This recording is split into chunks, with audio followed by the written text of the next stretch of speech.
And we are live. Pardon me. Welcome to episode 232 of An American Werewolf in New Jersey. I am the American Werewolf. In the house tonight, we've got Eric from Hey Internet Eric here. Thank you for joining me once again. Of course, man. Yeah, bro. I'll tell you what. Why don't you carry on for about 30 seconds? I completely forgot something. Talk about anything you want to talk about. All right. Since we are always prepared here at American Werewolf in New Jersey, there's kind of like an unwritten rule now with I have with Mike. I'm pretty much known as the Stephen King nut of the group of the rotating panel, and if it's Stephen King, I am going to be here. No matter what the situation, I'm going to try my best to be here. And I was so excited that Mike that we're doing a summer of Stephen King. If you can see the video I'm wearing. I am so psyched. I have pretty much all of his books, and I didn't throw this by Mike, but I thought it would be kind of cool during the summer of Stephen King to show off the books that have the movies that we've discussed. So, Skeleton Crew, that was The Mist. And then the last one we did was Cell. I really like this cover with the bloody phone. And then tonight, I have the illustrated edition. You can't really see with the glare of Salem's Lot. And this is like a special edition. This one's really, really cool because it also has two short stories, one from Night Shift and then one from some other short story. And it's also got illustrations and it's got some edited material from the original book, like the original manuscript the King took out, like some alternate death scenes and stuff like that, that he put in for this edition, which came out in 2004. So I thought it'd be kind of cool to show off the books of every subject that we discuss, because aside from this newest one that came out a month ago, I've got them all, 99% of them in hardcover. I'm always glad to talk and discuss King, even if it's the shitty films, but tonight is not one of those nights, in my opinion.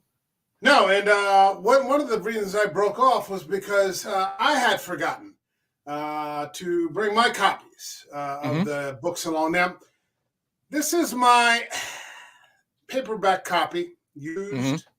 I always believe in a used book of home. I once had a first edition hardcover of Salem's Lot. Nice. And when my dog was a puppy, she fucking ate it.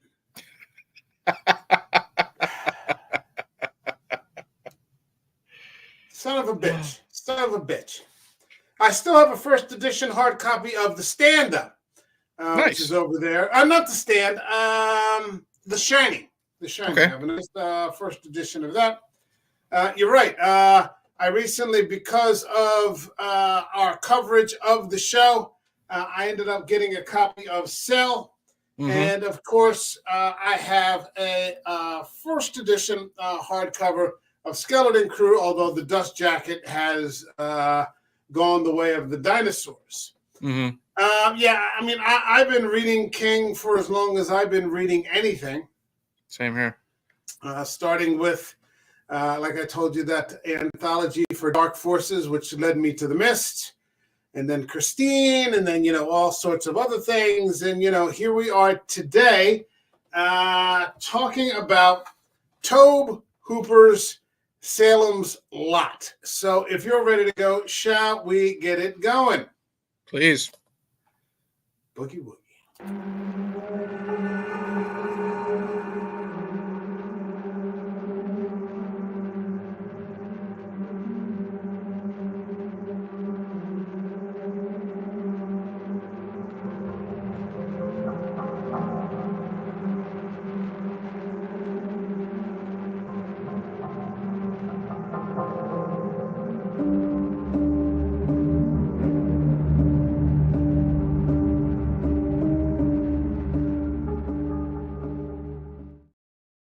So it occurs to me that I probably should find another first edition hardcover of Salem's Lot again and just repurchase it even though there's nothing absolutely wrong with this copy. But while we were introducing, while the intro was here, here's that first edition, and it says a new novel by the creator of Carrie, and that's not a very flattering picture of Jack or Danny or anybody in there, but maybe that's with the point. The sweater and the pop collar from the shirt underneath, yeah. Well, those were the times we lived in back then, man. And you know, the funny thing was, I got these at a bookstore in Red Bank, New Jersey, for $1 about 20 years ago.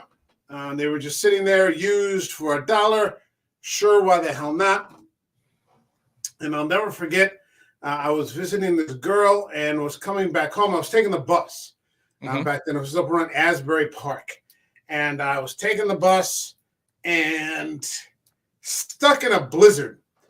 Ooh. Well, not stuck in a blizzard, but it was pretty bad snowstorm going on, blizzard-like conditions on the bus. I said, you know what? This is going to be a long bus ride. Let me crack open this new copy of Salem's Lot. And I just started eating through this book because I hadn't read it in a long time, and probably got all the way to the part where Ned Tibbetts and Mike Ryerson are driving the truck.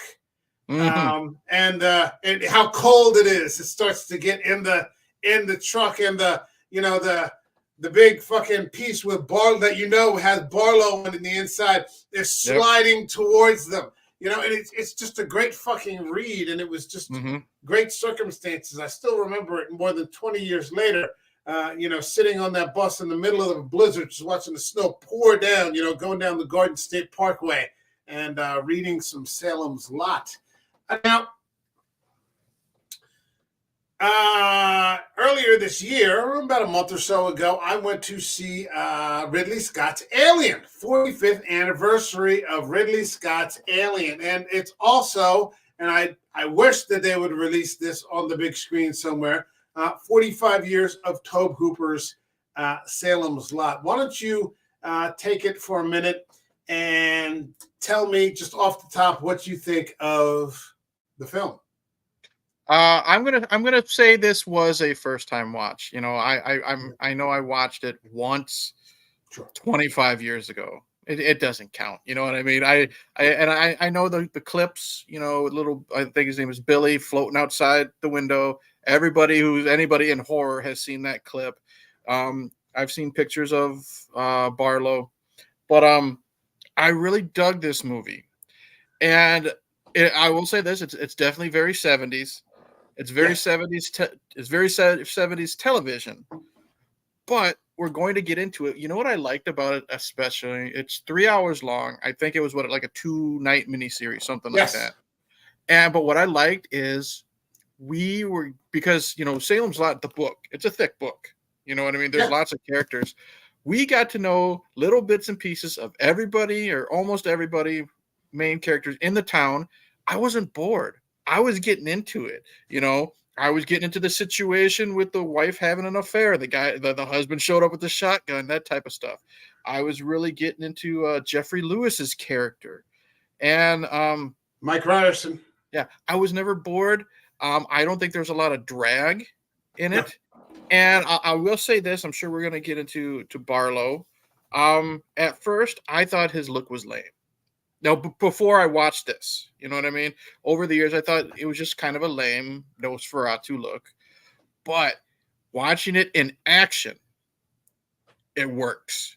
It helps make him even more terrifying, especially that scene in the kitchen. You know what I mean? Sure. I was really pleased.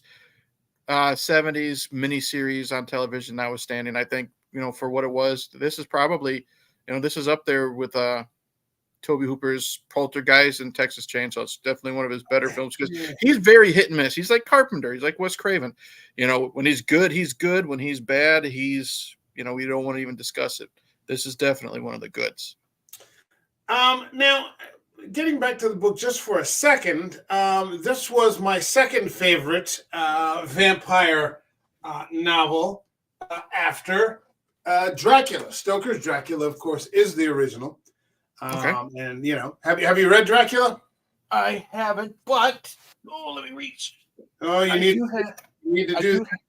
Oh well, it's on the list. I have a really cool hardcover edition, and it's called The Classics of Horror. Stoker and Shelley.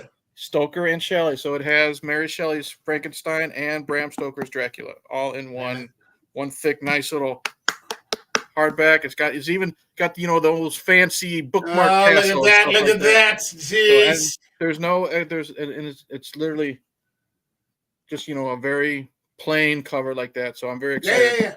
Yeah. Well, you should get to that. And Salem's Lot was my second favorite after Dracula. Mm-hmm. Until I read Let the Right One In which case Salem's Lot has slipped to third, but it took 45 years for it to do that. So no disrespect. Hold on a second. We got Slasher Fred here. What's happening, man? He says, I noticed how the first half of the film feels like a mystery because we don't see the vampires, which is very similar to the movie The Lost Boys, how we don't actually see the bikers as vampires. Yeah. The first half of the film, it isn't until almost the end of the first half where things really start to happen. It's very suspenseful. Barlow's hardly in the movie. He has maybe 3 minutes of screen time. Right. What the genius of that is that it's left to Straker, played by James Mason, who's extraordinarily good at keeping tension and the never-ending feeling that something is wrong. Straker does nothing and consistently puts you off your ease. He consistently, the way, he's just a British guy. He's not doing anything, nefarious or anything like that, but you just know there's something off about this guy. He's got a look to him, yeah. Yeah, he's up to no fucking good. And the great fucking James Mason, I mean, it's just a stroke of genius in terms of casting. He's just a distinguished gentleman, but he creeps you the fuck out. Fantastic. This actually has quite a good fucking cast. Yeah, it does. You've got David Soul, who, is a little bit before you, but I mean, he was an A-lister for television back then. He had like the hit television series Starsky and Hutch. You have James Mason, who's like an enormous film star. To have James Mason doing television is unheard of. It isn't like today where you get like A-list stars that do like television series, that go on for seasons at a time. It was unheard of. You've got Bonnie Bedelia, who I've always been a little bit in love with since Die Hard. She's Mrs. McClay. She's Holly Gennaro. I'll tell you this. I knew her from Die Hard 1 and 2, and I always thought she was pretty. But man, I don't know what it was. She's gorgeous in this movie. She really is. She's just fantastic. Really good in it. Yeah. You see who else we've got? We've got Lance Kerwin, who was back then quite the teen star. Okay. And he had a number of television like specials or television series that were quite popular. Let's see. You got not Lou Ayres so much. Who else do we have? Ed Flanders, who plays Dr. Norton. Okay. He's from The Exorcist 3. You got Jeffrey Lewis. Jeffrey Lewis, yep. Who the hell else do you got in here? Well, probably any number of people, but you've got quite a cast here. George Zunza, the guy who plays Cully. I'm gonna see. There's one actor that he's made basically known for comedies.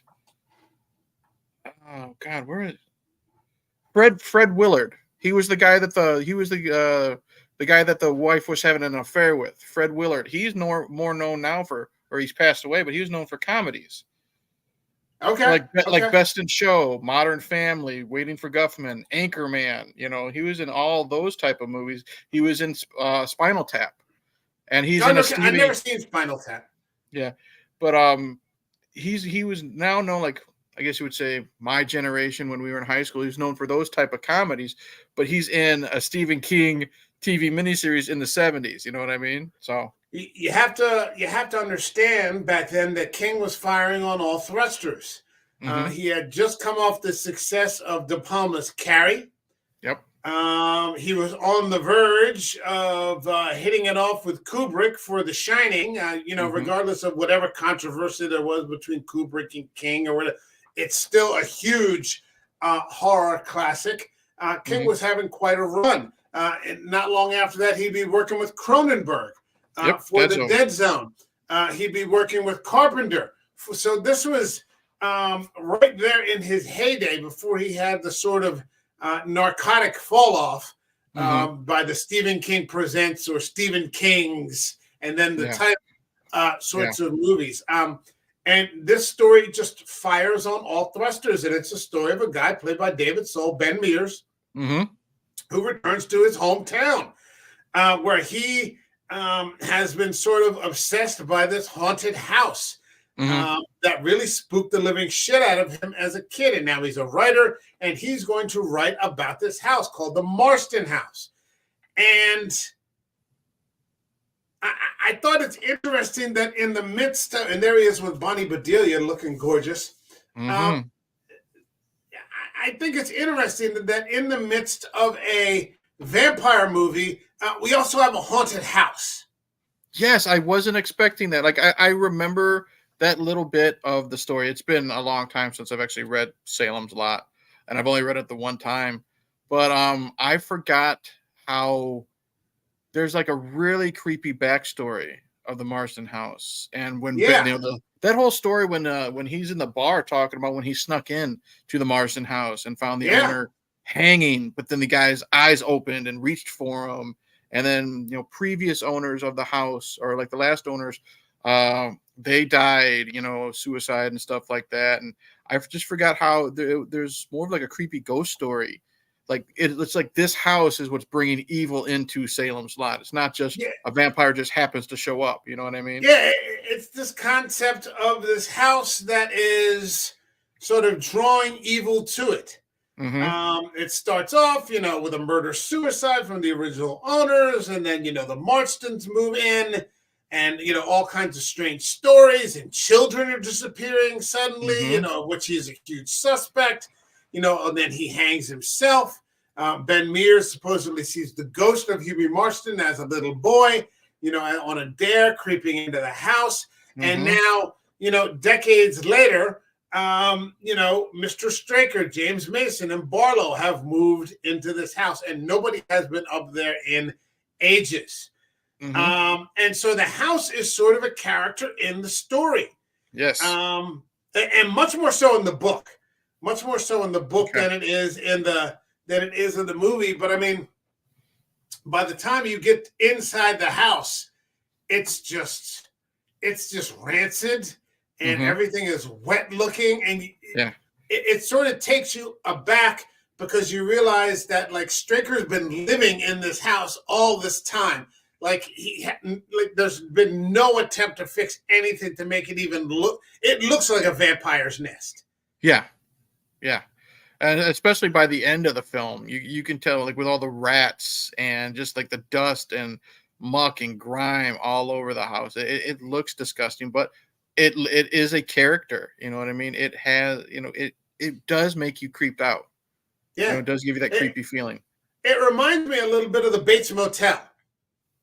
A little bit, yeah, I can see that. Up there at the top, you just something's going on in there that that's not quite right. There are a couple of shots, like when Susan's father goes up the stairs.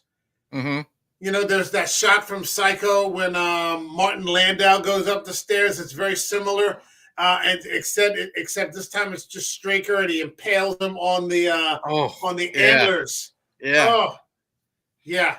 Fantastic. Hold on a second. Let's see what Fred's got. Speaking of Dracula, the movie Salem's Lot came out the same year as the Dracula remake with Frank Langella. It also came out the same year as Werner Herzog's Nosferatu, which I think is maybe the top, my second all-time favorite vampire film. Vampire movies in the 1970s had seemed to become a thing of the past because a lot of people were starting to get into the slasher and gore. I think it wasn't until the movie Fright Night that brought them back on track. Yeah, I will say this: as much as I've seen tons of Dracula movies, I will not be rushing out to see the Langella one, the one where he's got his, exposed chest hair and trying to look sexy. I don't even think he wears fangs. No, he refused to wear fangs. Yeah. He refused. What an asshole! Even if you're not Dracula, a fucking vampire is supposed to have fangs. It's like the one fucking requirement. It's like a werewolf without a body of fur. You know what I mean? Yeah. And what are you gonna do? Chest hair him to death? Yeah. Fucking stupid. Asshole. So, I mean, this movie also has something that I found quite interesting. And I mean, I knew it, but I hadn't really paid attention until I started watching it for the purposes of this show. There's a serious kid subplot in here. Mm-hmm. The Glicks, and then Mark Petrie, the kids start disappearing again. Mm-hmm. And maybe not so much the Petries, but Lance Kerwin does a really good job. Yeah.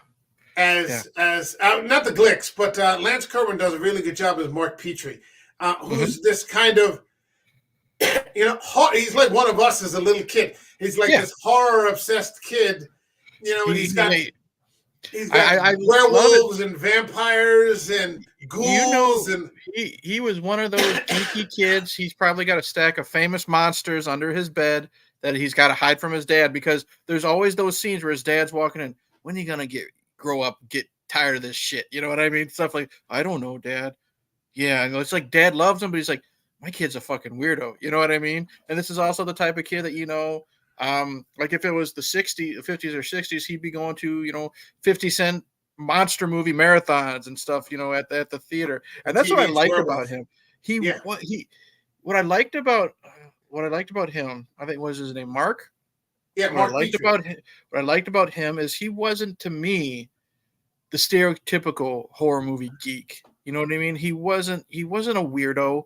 He wasn't an outcast, because he was like putting together a play for the history of the town and stuff like that. He had a great head on his shoulders. Yeah. And that's what made him, to me, like more endearing, because, we've seen all these other vampire movies when they go to the horror movie or Scream or any of that bullshit. You go to the guy who knows everything. They're obnoxious. They're annoying. They're weird. I really liked Mark, because to me, even though the movie is from frickin' 1979, he was a breath of fresh air for me. Yeah, he's just a really grounded, good kid. Yes. And he's smart, and he's, his homework's always caught up with. And, you don't spend a lot of time necessarily developing that, but you just get the sense from the interaction with others. He's almost kind of a leader. Who was that guy in Fright Night? The real weird one. Evil Ed. Yeah, and you're just like, really? I hate that motherfucker with a passion. Like, yeah, there's obnoxious, like, the guy in Scream who knows all the rules. He's obnoxious. Evil Ed is like even worse. Like, he's like that dude cranked up to 11. I don't want him in my fucking movie. You know what I mean? He's that bad of a character. Yeah. But I mean, you've got a whole town full of characters. Mm-hmm. You've got Mike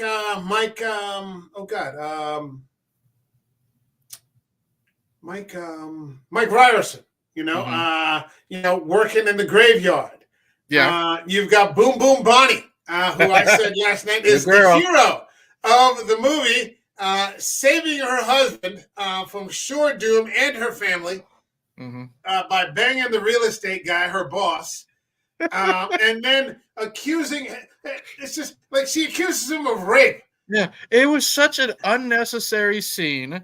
But was just the way her husband was just fucking with the boyfriend. Yeah. Put your hands on the end of Larry Crockett. Yeah, grab the shotgun. Now put it to your face. You know what I mean? Yeah. Those are some mighty nice looking underwear you got. You must really like them. You didn't take them off yet. I'll be back to talk to you later, puss. You know what I mean? Stuff like that. Yeah. There are a lot of just enjoyable characters. And it sort of makes up for the fact, especially in the first half, Mm-hmm. that not a lot is happening. Right. You're sort of almost not paying attention to the fact that they're actually taking the time to develop these characters. That's what I Even like. watching it this time, I'm like, wait, where the fuck are the vampires? And I'm like, no, well, we're meeting Boom Boom Bonnie. We're meeting Larry Crockett. We're meeting Bear. We're meeting Ned Tibbetts. We're meeting Jason Burke, the school teacher. We're meeting Susan Norton. We're meeting her parents. I mean, you're just meeting character after character after character, and it's done in this really sort of lean way that doesn't seem slow at all. Yeah, I'm never bored. No, there's just this constant sense of like something's like right out of the corner of your eye that you can't see. Mm-hmm. It really is an extremely well done film. You know, the Glick boys, you're meeting them. Even like Petrie's parents. You know, and then all of a sudden the shit starts to hit the fan with the disappearance of Ralphie Glick. Yes. The little boy. What did you think of that particular scene? It's a little camp. It's not the most well-constructed thing. This, like I said, okay, first off, I liked how creepy it was when they were walking through. I don't know if it was just the forest or the graveyard when they're walking from Mark's house to go home. Really creepy when he's kidnapped. Very creepy when Straker's from X-Men. Straker's bringing him down into the fucking basement in a body bag. That's really fucking creepy and fucked up. And then like I said, I've seen the clip before. But I did a little bit of research, which is IMDb. You know, that scene where he's outside at first it's his brother's window. Yeah. And, you know, he's clawing and just the use of the smoke and his look, the way he floats in the room. And I guess they filmed that in reverse and slowed it down. And that's how it looks so creepy and majestic. Sure, it's kind of hammy and cheesy. I mean, that's what this whole movie is. You know, they're doing the whole Dracula cover your eyes type of thing with the crosses. I went with it. I looked at it as a product of the time. But that scene where he's outside the window and then eventually when his brother does the same thing, you know, there's a reason why when Salem's Lot, the miniseries, is brought up, that's the scene that everybody goes to because it is really, really creepy. And I really think this would have been cool to have watched, like if I was a kid watching this on TV. You know what I mean? Scared the living. Everybody was talking about this for days. Because my generation was, you know, I was born in '83, so my Stephen King miniseries was Tim Curry's It. You know what I mean? Okay, sure. And it's got its moments too, but I remember watching that. You know, the first night, it wasn't that I was scared of the film itself. I was scared to go to bed afterwards, you know, that type of thing. So I bet you I would have had the same feeling watching Salem's Lot, you know, in '79 as a kid on TV. Another one that was a big hit in terms of television series from Stephen King is The Stand. The original Stand. When that hit, I think that was at the high school level when that dropped. Yeah, I think people were like 8th grade, yeah. Hold on a second. I've got my copy right here. People were like, holy shit, what the fuck? What year was this? 1992, maybe? Because it was 1990. So within a handful of years. No. It had to have been before that. Oh, 94. Yeah. 94. Okay. Yeah, because I think, you know, there was all that gap in between for miniseries between Salem's Lot and It. But still, and considering it's from Mick Garris, who is pretty much the king of Stephen King miniseries, you know, his track record is not very good in my opinion, but The Stand holds up. Stand is fantastic. The Stand is fantastic. Especially those first two episodes are oh great. Yeah. Ed Harris and like Kathy Bates and she's Molly a DJ. Ringwald. Yeah. Kareem Abdul-Jabbar ringing the bell. Bring out your dead. The end is near. Yeah, the end is near. Yeah. Gary Sinise and Gary Sinise. Yeah. Fantastic stuff. But I mean, you're getting through this, and then all of a sudden, you know, the shit starts to hit the fan. The Glick boy disappears. Larry Crockett runs right into either Barlow or Straker. I assume that it's Barlow. Yeah, because you see the long fingers. So yeah. Yeah. So he all of a sudden people just start getting taken off the board, even though you don't see anything, but it's a nice reward after about an hour of waiting to, finally start to, see some action going on. Because what I ended up doing was I watched right up to the part where Mike Ryerson gets it at the funeral. And then I cut it off, which is exactly where it ended the first episode when we watched it on TV, and then picked up again the next day, to carry on to the conclusion, which is much more action packed. Part two has a lot of action. Like all of a sudden, like the town just falls. Like everybody seems to notice at the same time. Who hasn't been affected? That holy shit, the whole fucking town's falling apart. Yep.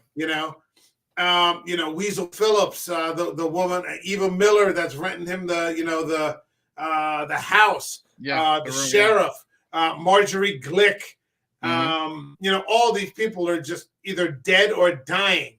What happens to Ned Tibbetts, and I'll tell you now, the first time at about 10 years old, seeing that Barlow character. It just scared me speechless. Dude, I had never seen Nosferatu. I didn't know who Max Schreck was. I didn't see Herzog's Nosferatu. And what the fuck was that? And I was like, what the? That was a good jump scare. Like I said, I'm going to count this as the first time watching because I'm sitting down, I'm watching it. It's been 25 fucking years.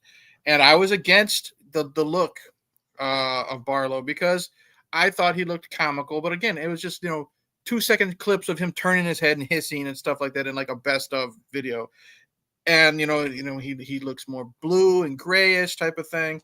But sitting down and actually watching him in action, he was truly fucking scary. I don't know who the actor was that played him. What I really liked, I do like the grayish bluish skin tone with the yellow eyes, but what I really grew to appreciate was those type of fangs right there that I've never seen before. They usually, you don't have the two front teeth that are the ones that puncture the holes, and you see how wide the gums are and stuff like that. He looks fucking creepy, and what I love is when that scene with Mark's family in the kitchen, he can fucking move too. He's no slouch. Yeah. You know what I mean? There's a nod to that in 30 Days of Night. I don't know if you remember, there's a scene because here Barlow seems to sort of fly through the window and then just sort of lands. And everybody's like, what the fuck is that? Because he's all covered in the cape and everything. And there's a scene like that in 30 Days of Night where the family whose all the dogs have been killed. Ben Foster kills all the dogs. They're in there making dinner, and all of a sudden this vampire just comes flying through the fucking window, that bald one. And it's underneath the kitchen table at the long end of the table where the lady can't see. And all of a sudden it just sort of rises up in the middle of the kitchen. Doesn't Barlow fly through the window and he's on the ground and he's covered up with his cape and he's crawling around and it looks like a snake type of thing? Yeah, he's really almost creepy. Flat. He's almost flat. Like there's nothing there. It's just the cape. And then all of a sudden he just starts to rise up out of the floor, and you're like, wait a minute, how could something that's completely flat like a piece of paper just suddenly grow to 6 feet? And it's fucking creepy, and he just smashes the Petries. He just breaks both their necks in one fucking fell swoop. It is nothing. Yeah. That was scary. That was scary. I mean, because parents were letting their kids stay up to watch this, and it was terrifying at 10 years old. Yeah, they got to deal with the kid. They got to deal with the kid not going to bed because they're scared. I'll be honest. I mean, I watched the first half yesterday, and I remember that scene in the very beginning in the dark where David Soul, Ben Mears, goes up to the Marston house and he's just staring at it, and then he turns around and Straker's just standing there. Mm-hmm. Yeah, he was watching him watch it. Yeah, watch him watch the house, and he just says good evening, and then he just walks right past. That's so fucking scary because and he doesn't do anything. He just says good evening. Yeah, and I'm just like, wow, that's really fucking good. And I mean, this is 45 years later. Mm-hmm. And I'm still saying, wow, that's really fucking good. And so imagine what it must have been like 45 years ago. You were just terrified. And it made me appreciate, Tobe Hooper a lot more because he's always going to be the guy from, who directed Texas Chainsaw Massacre or the original Poltergeist. And it's we definitely take our shots at the horror community here on this show, but it's disappointing that unless you're like in a Stephen King one of the few free lunches in life. Unless you're like in a Stephen King group on like Facebook or something like that, Salem's Lot's never mentioned. It's always like Life Force or the Fun House, which is awful. You know what I mean? Tobe Hooper does not have the best filmography, or even, to a lesser extent, everyone always brings up Texas Chainsaw Massacre 2, but that's just because Bill Moseley goes fucking ape shit in that movie. You know what I mean? So it's memorable for that reason. It's like no one ever brings up Salem's Lot. I don't know why. I don't know if they overlook it because it's a 3-hour long TV miniseries or what, but it's really, really, really good. Well, probably because it's good, for one, which means they can't enjoy it to begin with. So that's a non-starter. Yeah. But hold on a second. We got some more comments here. In Psycho, it wasn't Martin Landau. It was Martin Balsam. You're right. It was Martin Balsam. I wish it was Martin Landau. I don't like him either. He's an asshole private detective who gets killed on the stairs. You're right, Fred. Thank you.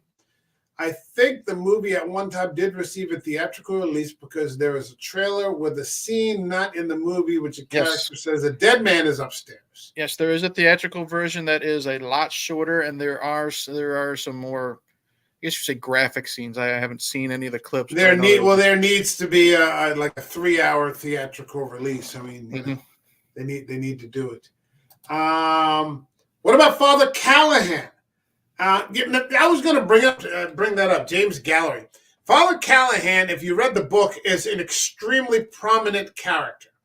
Yeah, I remember in the book, and he's also a character who later went on to reappear in several of the Dark Tower books, post Salem's Lot, because Callahan is with Ben. And, Norton, not Susan Norton, but her father, and, Jason, and a group of people who are trying to figure out what to do, and how to save this town. Mm-hmm. And so they go to the parish priest, who is Father Callahan. And ultimately, in the book, there is the confrontation between Barlow and Father Callahan over the Petrie family, just like in the book, except it's much more detailed. And in the book, of course, Barlow is a sort of almost a Count Dracula kind of vampire. He is, very, I think, doesn't he? Yeah, he's very eloquent.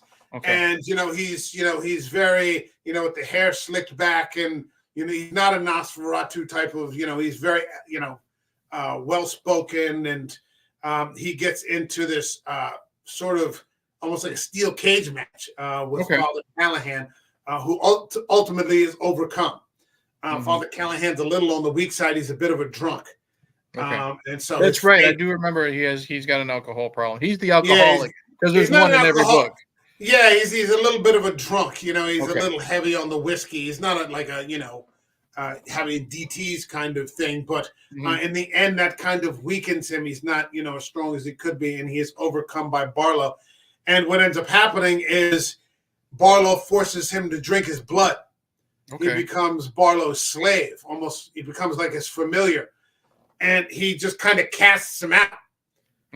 And so the last we see of Father Callahan is that in the middle of the fight, while everyone else is scrambling, he's just lost, and he gets on a bus.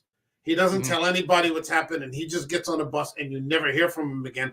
And then maybe 20 years later, he's brought back, I think, in maybe one of the Dark Tower books, and sort of fights to reestablish himself, and you find out what's been going on with him through all these years. Here, unfortunately, Father Callahan is in it for maybe 5 minutes. Yeah. And that's a shame, because that's a character you could have done a lot more with. I mean, because you need. I mean, that's like the stereotypical thing. They usually go to either the vampire hunter, or they go to the priest. Yeah, and I wish we would have had a little bit more. As much as I liked him in that scene where he's telling Barlow to leave Mike alone and stuff like that. And then that scene where Mike, just looks at him. And he says, I'm going to kill you because of what he did to the family. It was a good scene, but yeah, I don't remember him in any other scenes off the top of my head other than that. Yeah, I mean, it's like a real fight in the book. Like his crucifix is like exploding with like blue flame. Like he really comes at Barlow hard. And like Barlow's like, holy shit, this is the first person in maybe 1,000 years that might be able to give me a fight. Let's just see what's going to happen. If I die. Let's just see ultimately he's overcome. Now, they did that remake all those years ago, and Rutger Hauer plays Barlow. Of course. When does Rutger Hauer not play a fucking vampire? You know what I mean? It's like all he did. I think I liked him better actually in Dracula 3 from the Dracula 2000 series. Yeah, but James Cromwell plays Father Callahan. Cromwell's a great actor too. Cromwell is a great actor. But yeah, I didn't think he really I don't think anybody's ever really gotten Father Callahan right. But well, if that Salem's Lot movie will ever come out, the one that we've been waiting 3-4 years for. Yeah, it ain't gonna happen then either. Yeah, you don't think so? No, how can you do a Salem's Lot movie in under 2 hours? True. You can't. Yeah, because it's a big ass book. This one is. Well, I have to go through it because it's got the deleted scenes, but it's at least 500 pages, I think. Hold on, let me see how many are in my paperback here. Oh, geez, 600. Oh, wow. 650, 653. Yeah, it's a big one. 653. So yeah, it's not. You can't do that in a 2-hour movie. Reggie Nadler was Barlow in the Hooper miniseries, One Freaking Scary Bloodsucker. Yes. Yeah, he was. Hold on. Let's see if we can get a photo of Reggie Nadler. Yeah, I've never heard of him. Hold on. And as I was reading, I guess initially King was against the Nosferatu look. He didn't want it at all until he saw it in action. He changed his mind. He thought it was great. And I think I read that he had no idea what to write. He wanted the story to be about King, but he was just like, well, what if Dracula showed up in the 70s type of thing? And that's where he just started. It was just something simple as that. So he was pretty much just trying to write a Dracula story. He's very similar character. So there's Nadler right there in the center in the red. Okay. You can see the facial similarities. The cheekbones. Yeah. All right, hold on. Fred's got here. The movie is sort of like a vampire version of Invasion of the Body Snatchers. Yeah, okay, I could see that. So, I mean, there's just so many great scenes in it. Marjorie Glick, when David Soul's fighting her off with the tongue depressors in the form of the crucifix. Oh, that was so creepy. Though, just the way she rose twitching up off the gurney. Oh, that was good, and I loved I love the scene where Jeffrey Lewis has changed. He's in the rocking chair. He's just in the rocking chair, and you just see his profile in the shadows, but you can fucking see his eyes. Yeah. And he's just slowly walking towards, I can't think of the character's name off the top of my head. And Jason Burke. Okay. He's slowly going towards him. And then the crucifix, backs him off. He flies through, he falls through the window, and then that character dies of a heart attack just because he's so scared. You know what I mean? So a lot of things are sometimes hampered, like being made for television. I think this did just fine with the fact that we didn't see any blood at all. You know what I mean? It wasn't No. really necessary. No, it's not a gory movie. And I looked it up earlier. This had a budget of $4 million, which in 1979 was a lot of money. Yeah, especially for TV. Yeah, for TV. So, I mean, I'm sure the ratings were huge. Mm-hmm. The ratings must have been huge for that. Hold on a second. James Cromwell, fabulous as Father Callahan in the Mikhail Salem. I didn't like this version. I thought gallery next to no screen time in Hooper's version. Yeah. John Benjamin Hickley as Callahan in the new one. I don't know who that is. Okay. Yeah, I don't know.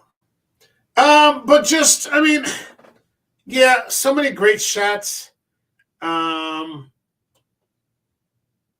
You know, all of the shots inside the Marston house at the end.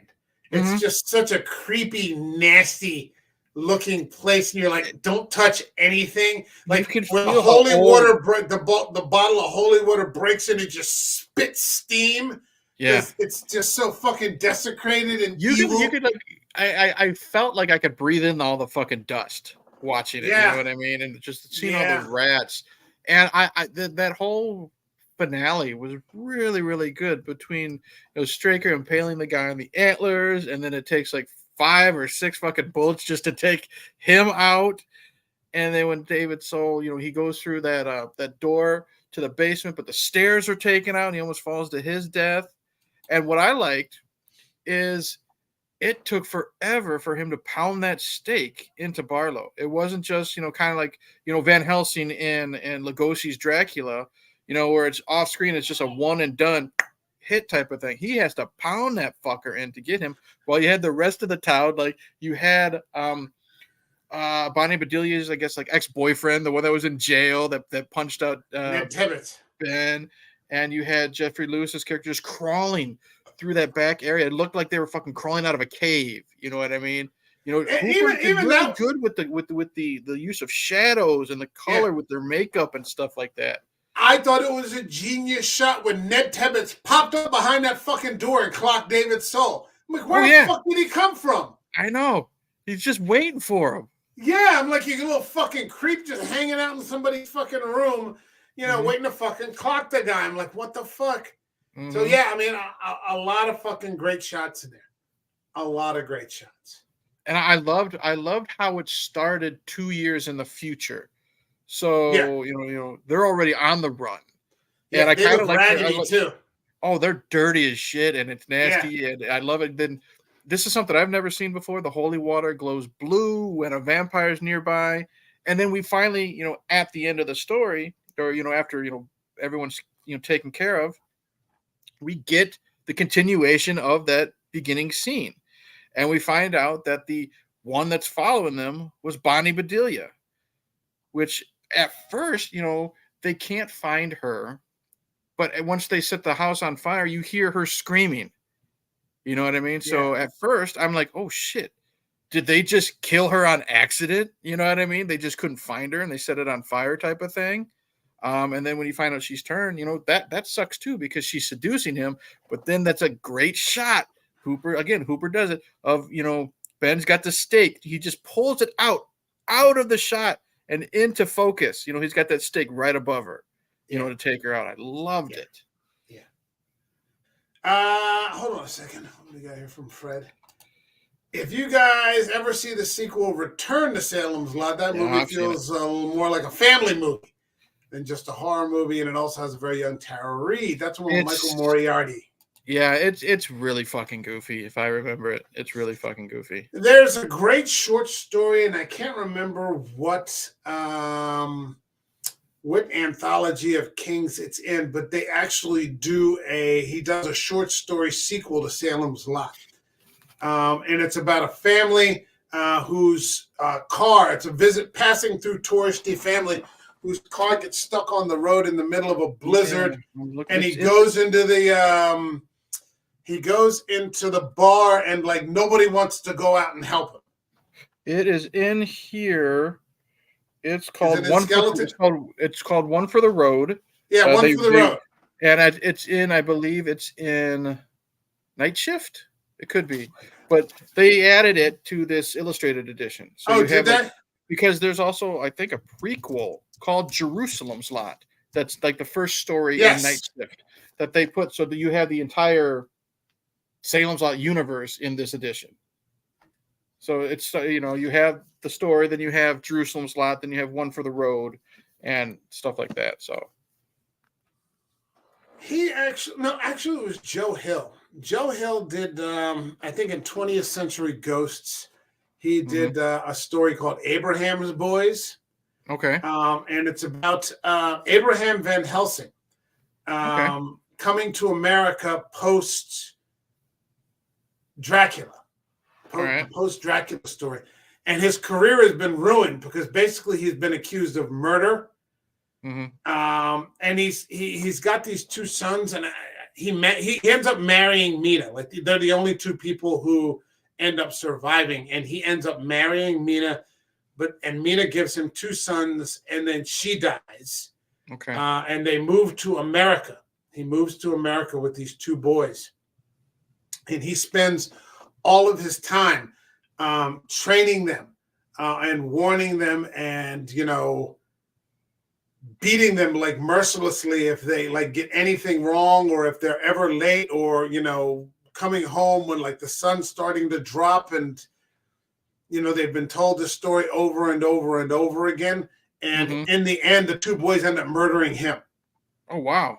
Like they just get tired, like they're tired of it. They end up murdering it. It's a very short story called Abraham's Boys. It's a great fucking story. And Joe Hill, he also wrote that book Nosferatu, which ended up being like a little mini series. Yeah, on AMC. It's not bad either. It's not bad. The guy who played Spock in the new Star Trek is the monster. Yeah, Zachary Quinto. Zachary, he was Zachary Quinto. He was in the first couple of seasons of American Horror Story. He was also in Hannibal. Okay, I only got to the first season before Tobe fucking pulled it again. Oh, did they pull it? Yes. Oh, that's fucked up. Oh no! I was pissed. Oh, that's heartbreaking. Okay. That's okay. I'm searching eBay right now for the Blu-ray collection. I'm not having Tubi fuck me over again. You know what I mean? Yeah. You can't have that. You can't have it. It's just against the rules. So it's a great fucking show. 45 years later, still holding up. Still fun, but still scary. Not fun like. Hey, it's dumb, but it's fun. I mean, this has some real fucking quality to it. You sort of don't have to, because sometimes I think, when you talk about fun, you have to use it as like a secondary sort of consolation, as like a consolation for not necessarily being the greatest. Right. This is really fucking solid. Yeah. Like I said, I was going into it, 1970s, late 70s. Made for TV movie. Again, Tobe Hooper with his reputation. And I'm like, wow, I was very pleasantly surprised. And 3 hours, it's got no drag. I was never once looking at my phone.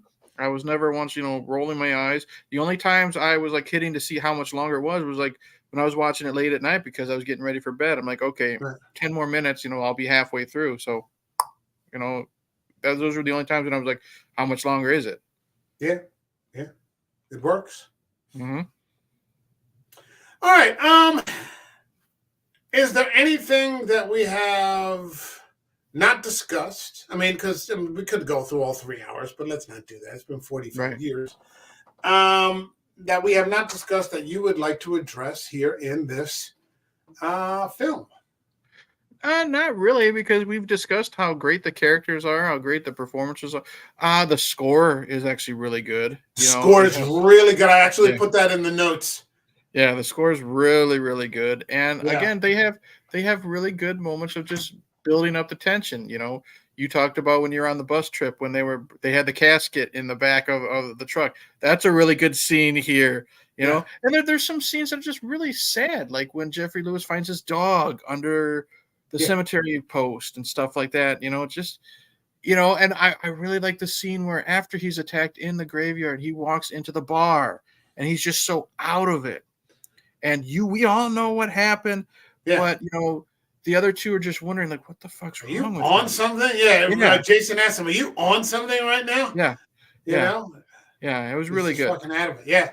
But yeah, the score is so good. Score is so good, so scary. Good casting, good story, good pacing, good direction, Mm-hmm. good shots, scary. Mm-hmm. Yeah, what's not to like? What's not to like? All right, then let's get to the part in the stream where we rate the film. This channel has a rating system that goes from 0 to 5 up by halves. So 0, 0.5, 1, 1.5, all the way to 5. So 0, for example, would be I'd rather eat a peanut butter and toenail sandwich than watch this movie again. Jesus. All the way to 5, which is this is cinema. This is the destination. This is why I watch films in the first place. What would you give Tobe Hooper's Salem's Lot? I think I'll give it a solid 4. I really liked it. It might change on a second watch. You know what I mean? But like we said, great characters, really impressive pacing for a 3-hour movie. Barlow's look won me over. You know what I'm saying? Like I said, I wasn't keen on it until I saw him in action. And Straker's just so creepy, just saying good evening and just doing the dirty work. You know what I mean? Yeah, he's the familiar. He might be the ultimate familiar. Mm-hmm. If not, then he's damn close. Yep. He's a tough act to follow. All right, for me, I'd probably go with the 4. I wouldn't say it's definitely upper level entertainment. Mm-hmm. Is it the best piece of work that King has had adapted? No, it's not. We could look at Carrie and say that Carrie's a 5-star movie. Yeah. As far as I'm concerned, The Dead Zone is a 5-star movie. For better or for worse, The Shining is a 5-star movie. Stand by Me. Stand by Me. The Shawshank. There are lots of other movies that he's done that move into that 4.5, 5 sort of rating. But this is a solid 4. Yeah.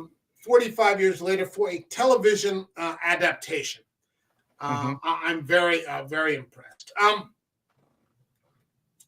One of the things that if you ever get an opportunity to watch it, and I think it may be his best adaptation period, is Mr. Mercedes. Everyone tells me I got to watch that. I've got the 3 books. I've got the trilogy of books, but I've never seen the TV series. Brendan Gleeson is the fucking cop. And he's fantastic. That's good stuff. Hold on a second. Last couple. In the movie scene where the 2 guys are delivering the crate, that reminds me of Abbott and Costello Meet Frankenstein, because it also features 2 guys delivering crates. Yeah, that's a good point. My favorite. John Bleakley. What's happening, John? Thanks for stopping in. My favorite vampire movie / miniseries of all time. Fucking fabulous. We concur. All right. Plug something. Hey, Internet, Eric here is my YouTube channel. I've been saying that for the entire year. This year, it's movies I've never seen. That's what I'm going to discuss. Been going through the Rec franchise based on Mike's recommendation. My video for Rec 3 Genesis dropped just this afternoon. Spoilers, I really fucking enjoyed that one too. So I'm going to go through, I'm going to probably have Rec 4 up sometime next week, and then I'm going to talk Quarantine and its sequel. But honestly, I'm going to give a shout out to the memory of Donald Sutherland, who we found out passed away today. He's not shy about vampire movies. He was in, shout out to Ryan, Buffy the Vampire Slayer, but he was also in the Rob Lowe Salem's Lot. Kiefer Sutherland was in The Lost Boys, but a very, very big loss to cinema, whether it's Invasion of the Body Snatchers, Animal House. Me personally, my favorite role of his is as the pyromaniac in Backdraft. You know what I mean? He's been in so many things, and so many things on television. He was even in a fucking episode of The Simpsons. So I got into him through my mom's love for him, and the Hunger Games. Apparently, he was a big character in the Hunger Games. Yeah. Dude was 88 and still making movies as of last year. Big loss. So shout out to the memory of Donald Sutherland, I'll say. Yeah, I mean, the guy's done it all. And he lived to the ripe age of 88. We should all be so lucky. I think, and I said this when Marty posted it on X, my favorite role for him is in a dramatic role where he plays Mr. Bennett in Pride and Prejudice, which was a movie that I never would have thought I would have enjoyed. It's a favorite. It's just so damn beautiful to watch. And Mr. Bennett, if you haven't seen it, is this man who has an extreme busybody for a wife and 4 daughters. So he's just completely outmatched, like at all times, And so Mr. Bennett just likes to do his Mr. Bennett stuff, and he's got, in order to cope, he's got a very dry sense of humor, but he loves his wife at the end of the day, and he very much loves all of his daughters. And the story is very much about the busybody mother trying to find husbands for them. And you find that kind of at the end, even though, it's one of those all's well that ends well types of stories, that, Mr. Bennett would have been perfectly happy if his daughters had just stayed with him in the house for the rest of his life. He wouldn't have complained, having his children around, for forever. And he's just this very dry, but just got a very warm heart. Because he's got to cope. He's surrounded by 5 women. So he's just doing his best to to get on. And I love him in it. And I'll check it out. Yeah. It's really good stuff, and he's going to be missed. He's not one of those guys that like when you see, you're like, oh shit, it's Donald Sutherland. Okay, it's gonna be good. I'll tell you what, man. He we're now at a time when everything has a fucking sequel. They even made a sequel to Backdraft, and they brought him in for a scene, 5 minutes. They're trying to figure out, who's the new arsonist type of thing. And he's still just as fucking creepy as he was, back in like 1993 or whenever it was. I don't recommend the movie. I recommend you going on YouTube and finding that scene of Donald Sutherland. But he was a fantastic actor. Like I said, I remember first seeing him in like Animal House, as the hippie teacher. You guys want to go smoke some pot, type of thing. And he's banging Karen Allen and stuff like that. He underrated comedic guy because he is very dry. But, Invasion of the Body Snatchers. He was also in another great movie that I loved called Space Cowboys. Yeah, with Clint Eastwood. Clint Eastwood, Tommy Lee Jones. Yeah.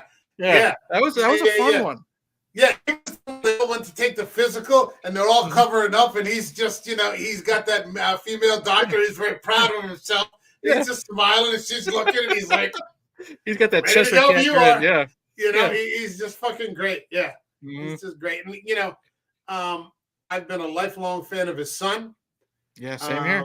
I was a huge fan of, Lost Boys, obviously. I was a huge fan of that show he was in, 24. I never got into that, but I heard it's fantastic. What I like is Donald is a great, like, dry humor type of character. Kiefer is a great villain when it comes to his acting. Kiefer can play a great villain. So he's definitely got his dad's acting talent. Yeah, he's going to be missed. That's a valid point. Thank you for bringing that up. All right, for this channel, I don't know what's coming up next. Maybe we can get to some rec. Maybe we'll do another Stephen King.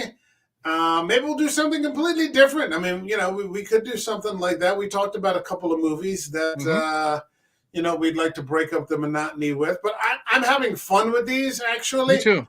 What I actually like to find, let me see if I can dig it up here, because I want to get into it, is Hearts in Atlantis. Okay, that's the Anthony Hopkins one. Anthony Hopkins. Let's see if it's playing anywhere. And if I remember correctly, I've never seen the movie. I know this, so it isn't a spoiler for the movie because I don't know if he's in it or not. In Hearts in Atlantis, I believe there's Randall Flagg mentions. So that's another connection to The Stand, kind of like we were thinking with Cell.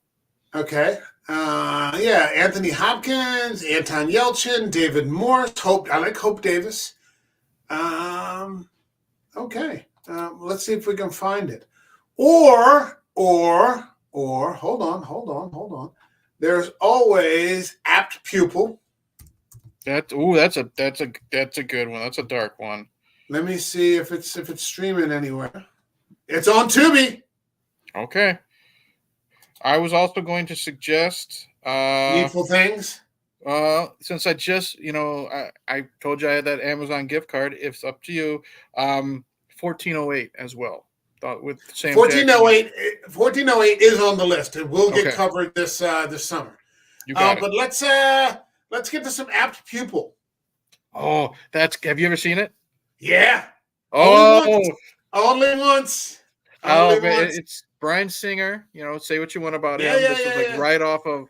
He's not, say what you want about him. He's not a terrible director. No, and what I love is, remember when we did Greatest Villains? What I love is like this irony. Magneto, Ian McKellen, was one of my favorite movie villains. Sure. Dealt with Auschwitz. Now he's playing a Nazi war criminal. You know what I mean? I like how he goes from that to this, and he is truly terrifying. Yeah. And as is that boy. Brad Renfro is really good. Yeah. Yeah. Yeah. That's a dark novella. Yes, that's a dark one. All right, so apt pupil. You got it. Hold on, say one last comment. I think John Bleakley, what's happening? John says again, I think Donald Sutherland would have made it a great Father Callahan. Yes, he would have. I would love someday for someone to make like a 4-part Salem's Lot. I don't think they're going to, because we just made this one and they wasted a bunch of money and it hasn't gone anywhere. So, maybe, 20 years from now or something like that, they'll come back with it. And I thought he was very good as Straker. Okay, in the Solomon version. Rest in peace, Donald Sutherland. Yeah. Okay. I just added apt pupil to TubiQ. So. All right, sounds real good. I'll put it on the list and alert the usual suspects outside the texting group. All right, my thanks to Eric from Hey Internet Eric here for stopping in. We will be back next Thursday. We're going to do a little apt pupil. I'm ready. Take care, everyone. Yeah, thank you again, man. It's good to see you. Absolutely, my pleasure, dude. It's been a whole week. Yep. All right, buddy. We will see you all in the next video. All right, take care, everyone. God bless you, and have a good one. Cheers.